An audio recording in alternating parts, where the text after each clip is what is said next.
organizing assessments that are safe and inclusive. So assessments are natural part of the education yet. They help teachers know what the students have already learned and what still needs to be improved or assessed. But in physical education, assessments can feel different. Why? Because it often involves physical tasks, group works, and even performance activities which can make students feel nervous, shy, or even excluded, especially if they have different abilities or learning needs. That is why it is very important to organize assessments that are safe and inclusive.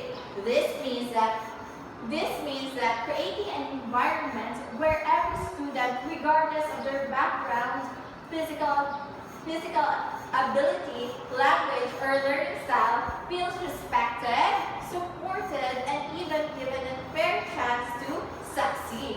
Now, there are 6 types of organizing assessments that are safe and inclusive.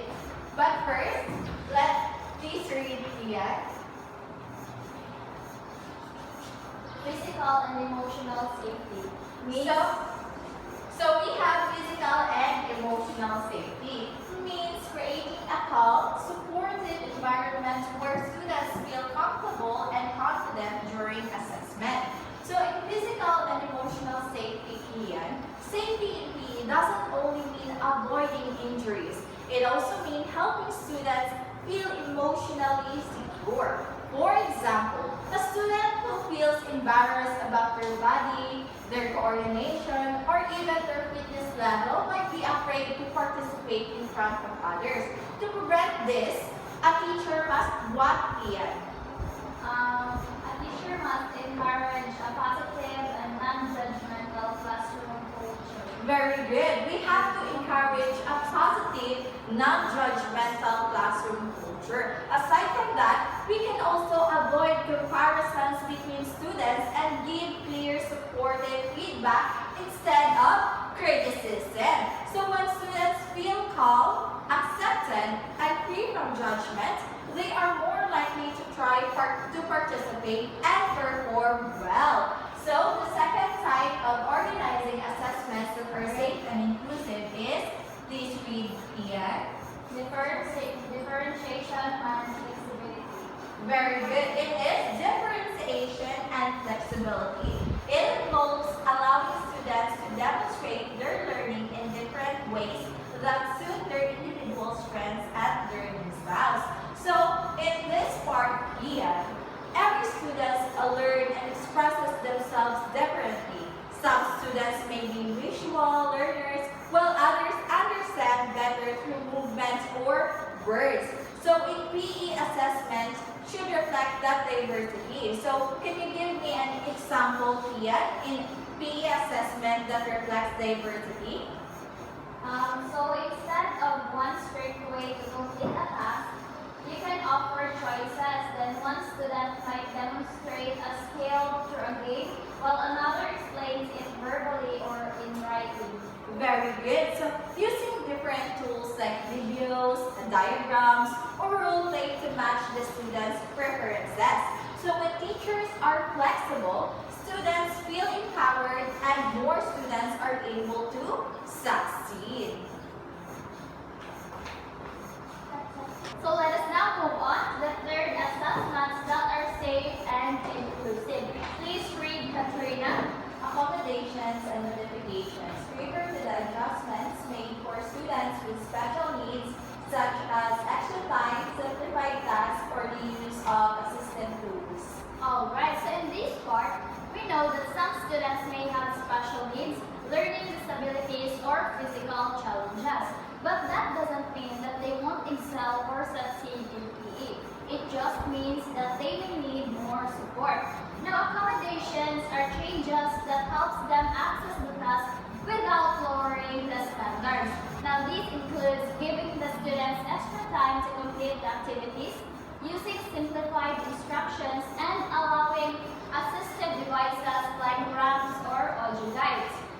Now, in modifications, it goes a step up further by adjusting the activity itself to better suit a student's needs. So for example, if a task requires running laps, a student in a wheelchair could do arm exercise or another activity that shows endurance.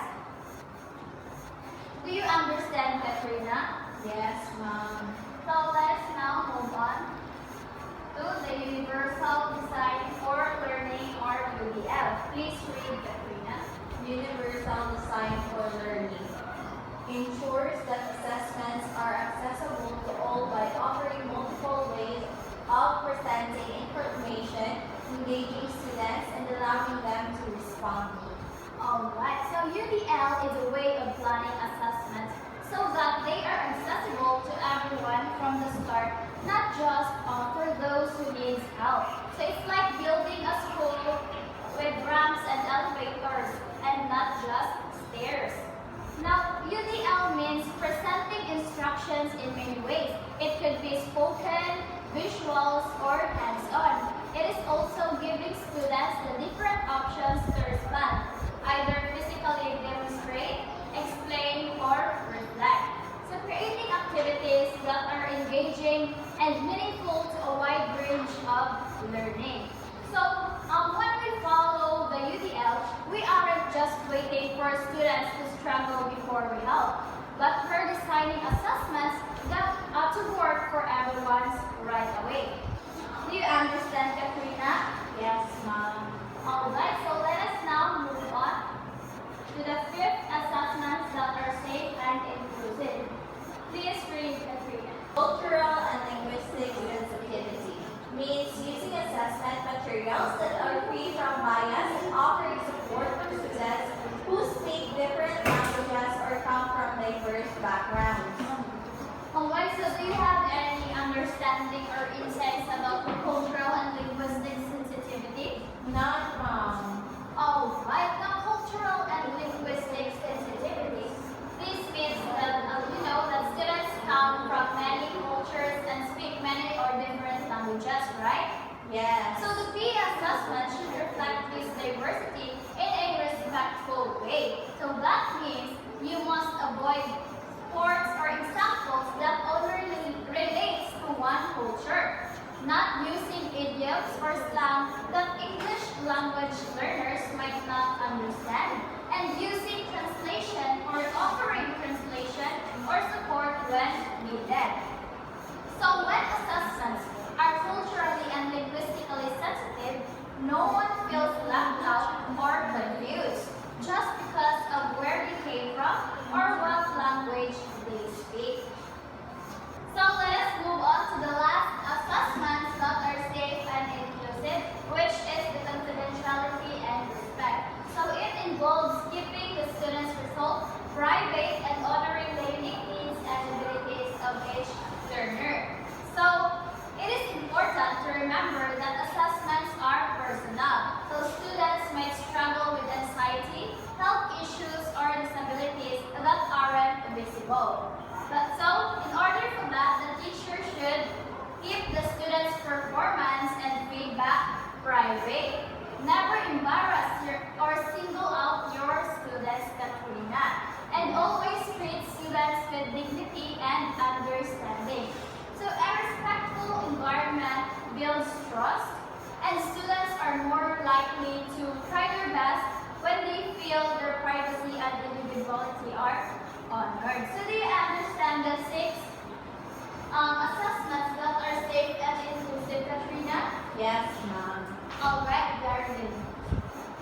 To sum it up, creating a safe and inclusive assessments in physical education is not just showing rules, it's about values. So it's about believing that every student's potential and doing whatever it takes to help them show it.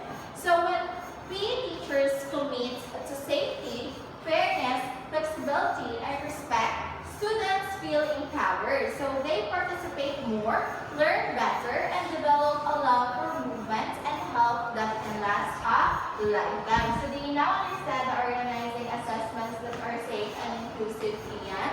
Yes. All right. Goodbye, class.